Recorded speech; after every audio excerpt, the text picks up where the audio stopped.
You ask Tiger to solve. This deals with linear equations with one unknown.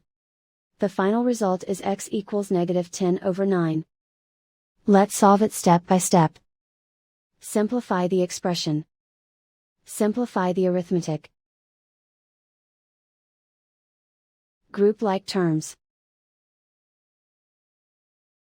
Simplify the arithmetic. Group all x terms on the left side of the equation. Add x to both sides. Group like terms. Simplify the arithmetic. Group like terms. Simplify the arithmetic. Group all constants on the right side of the equation. Add 3 to both sides. Simplify the arithmetic.